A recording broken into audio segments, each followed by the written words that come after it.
अस्सलाम वालेकुम। Welcome to my channel खाने के लम्हे। आज मैं आपके साथ शेयर कर रही हूँ एकदम ज़बरदस्त पूरी पराठे बनाने की रेसिपी, जो कि बाहर से बहुत ही खस्ता होंगे और अंदर से एकदम सॉफ्ट बनकर तैयार होंगे। और जो ये पराठे हैं, पूरी पराठे, ये अक्सर करके बारबेक्यू आइटम के साथ खाए जाते हैं, जैसे हो गए कबाब, तंदूरी चिकन, सीख वगैरह, यानी बारबेक्यू आइटम के साथ इसे ज़्यादातर के सर्व किया जाता है।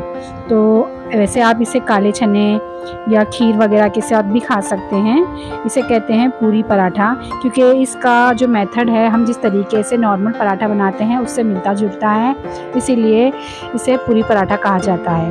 तो चलिए इसकी मेकिंग स्टार्ट करते हैं। इसे बनाने के लिए मैंने ली हूँ 2 कप मैदा। अगर आप मेजर में देखोगे तो ये 400 ग्राम के आसपास है। उसमें मैंने डाल दी हूँ 1 टीस्पून नमक और 2 टेबल स्पून भर के मैं यहाँ पर मिल्क पाउडर इस्तेमाल कर रही हूँ।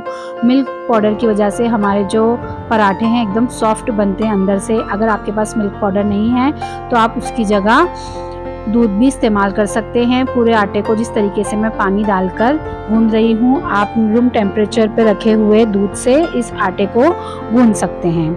आपको एकदम सॉफ्ट डो तैयार करना है। जिस तरीके से हम अपने घर पर रोटियों के लिए, नॉर्मल रोटियों के लिए जिस तरीके से आटा गूंथते हैं ना, उससे थोड़ा सा ज़्यादा सॉफ्ट होना चाहिए। थोड़ा थोड़ा करके पानी इस्तेमाल कीजिए और एक सॉफ्ट डो गूंद लीजिए।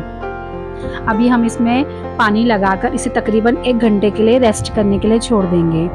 पूरी पराठा बनाना बहुत ही इजी है, बस आपको इस बात का ध्यान रखना है कि हमें बार बार बीच बीच में हमें आटे को, फिर इसके बाद हम जब इसके पेड़े बनाएंगे उसको रेस्ट देना बहुत ज़रूरी है।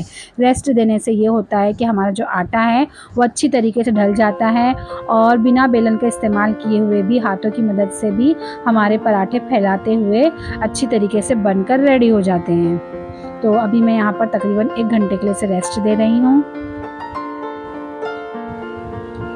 अभी हम मिलेंगे 1 घंटे बाद।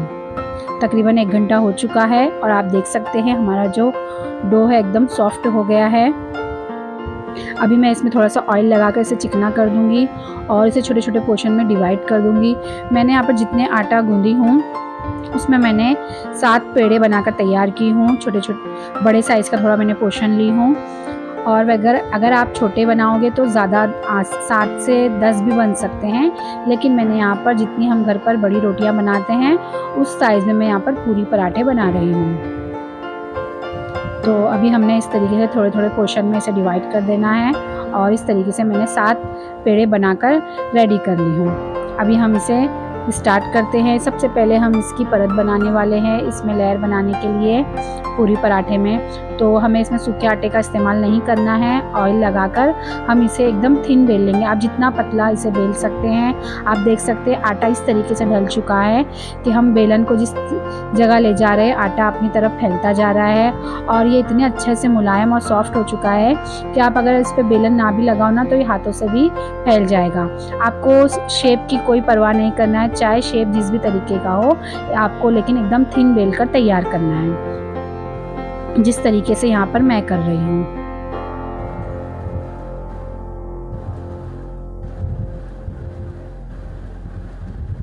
ये प्रोसेस करने से ही हमारे जो पूरी पराठे हैं बहुत ही अच्छे बनकर रेडी हो जाते हैं। बिल्कुल बारबेक्यू के साथ सर्व करने वाले पराठे जिस तरीके से होते हैं ना, उस तरीके के। अभी आप देख सकते हैं मैंने इसे लंबाई में जब बेल ली हूँ, ज़्यादा गोल नहीं बेली हूँ। इसी तरीके से आपको बेलना है और मैं इस पर लगा रही हूँ घी। आप घी या बटर का इस्तेमाल कीजिएगा अंदर, क्योंकि इसमें आपको ऑयल का इस्तेमाल नहीं करना है, क्योंकि घी या बटर के इस्तेमाल से ही हमारे जो पराठे हैं बहुत ही अच्छे टेस्टी बनकर तैयार होते हैं। और जिस तरीके से मैं इसकी मेकिंग के लिए पूरा प्रोसेस कर रही हूँ, आप भी उसी तरीके से कीजिए। पहले हमने इसी तरीके से चौकोर में फोल्ड कर देना है और बाद में इसके चारों कोनों को इस तरीके से अंदर की तरफ फोल्ड करते हुए दोबारा से हम इसे गोल पोर्शन में ले आएंगे। देख सकते हैं बिल्कुल इसी तरीके का रेडी हो चुका है। ऐसे ही करके हमें सारे जो भी हमने पेड़े बनाए हैं यही प्रोसेस से सेम घी लगाते हुए फोल्ड करते जाना है। आपको मैं एक और फोल्ड करके दिखा रही हूँ। पहले एक साइड, फिर यहाँ से दूसरी साइड, पहले लंबाई में इसे मोड़ देंगे और फिर इस तरफ से भी इस तरीके से इसे मोड़कर चौकोन बना लेंगे और फिर बाद में हम इसे चारों कोनों को फोल्ड करके वापस से गोल शेप दे देंगे। आपने पहले ऐसे ही सारे पेड़े बनाकर रख दीजिए और जब सारे पेड़े हमारे बन जाए तो इस तरीके से हाथों से इसको गोल फैलाकर इसे आप चपटा भी कर सकते हैं, ताकि हमें इसे वापस से बेलना है तो उसमें इजी हो जाए। मैंने इस तरीके से बनाकर इसे दोबारा से 10 मिनट के लिए प्लेट ढककर छोड़ दी थी, 10 मिनट के लिए, और 10 मिनट के बाद मैंने इसे बनाना स्टार्ट की हूँ। अब ये इतना सॉफ्ट हो चुका है ना कि आप इसे बिना बेलन से भी बेल सकते हो और बेलन से भी बेल सकते हो, लेकिन बहुत ज़्यादा प्रेशर देना नहीं है। अभी हमें इसे किस तरह बेलना है वो आप देख लीजिए। हमें ना तो पूरी जितना पतला बेलना है और ना ही पराठे जितना मोटा, हमें इसे मीडियम साइज़ में बेलना है। और क्योंकि ये पूरी पराठा है तो ये थोड़ा बड़े ही साइज़ का होता है। आपने अक्सर सिक पराठे वाले के यहाँ और बहुत सारी जगहों पर इस तरीके के पराठे एंजॉय किए होंगे, तो वो छोटे साइज़ के नहीं होते, नॉर्मल बड़े साइज़ के ही पराठे होते हैं। तो हम भी उसी साइज़ के पराठे बनाने की कोशिश कर रहे हैं। तो आप देख सकते हैं ये ना ही ज़्यादा पतला है और ना ही ज़्यादा मोटा है, और अगर कहीं से कुछ बाकी रह जाए तो आप इसे हाथों की मदद से भी इस तरीके से फैला सकते हैं। अभी हमें इसे फूलने के लिए नहीं देना है, इसलिए हमें इसे एक चम्मच फोक का इस्तेमाल करते हुए इसे ब्रेक कर देना है ताकि ये फूल ना पाए, क्योंकि इस पराठे को फुलाया नहीं जाता है और गरम ऑयल में रख देना। जब आप इसे बेलना स्टार्ट करो ना तभी आपको ऑयल गरम पे रख देना है। मैंने यहाँ पर फ्राई पैन में ऑयल गरम करने के लिए रख दी हूँ और ऑयल अच्छी तरीके से गरम हो जाना चाहिए। ठंडे ऑयल में अगर आप इसे डालोगे तो हमारे जो पूरी पराठे हैं वो ज़्यादा हार्ड हो जाएंगे और फिर हम इसे बारबेक्यू आइटम के साथ खा नहीं पाएंगे, इसलिए आपको इस बात का ध्यान रखना है। ऑयल एकदम तेज़ गरम होना चाहिए और डालते वक्त आपने उसे मीडियम करके हमें इस पूरी पराठे को इस ऑयल में डाल देना है। मैंने इसे 8 से 10 सेकेंड एक साइड और 8 से 10 सेकेंड दूसरी साइड, इतनी देर मैंने इसे फ्राई की हूँ और इतनी देर में ही ये बनकर रेडी हो चुका था।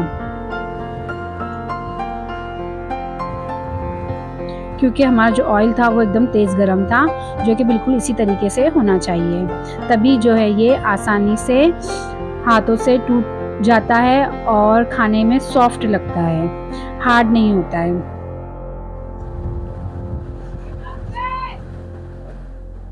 इसी तरीके से आपने सारे पराठे, पूरी पराठे बनाकर रेडी रखना है। आप देख सकते हैं मैंने दूसरा भी डाल दी हूँ इसी में। गैस की जो फ्लेम है उसे मीडियम रखना है, ना ही लो और ना ही ज़्यादा हाई, लेकिन आपका जो तेल है वो अच्छी तरीके से गर्म होना चाहिए।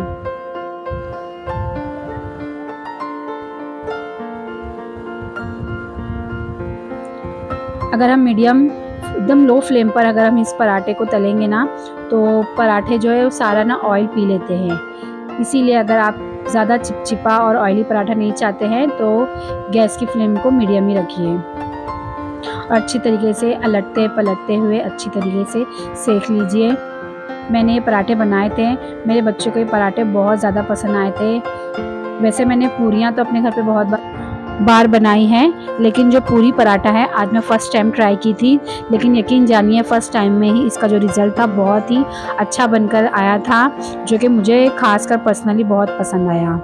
तो आपने भी इसे बनाकर ज़रूर से ट्राई कीजिए। आई होप आपको अगर मेरी रेसिपी अच्छी लगे तो please like, share and subscribe. अल्लाह हाफिज़।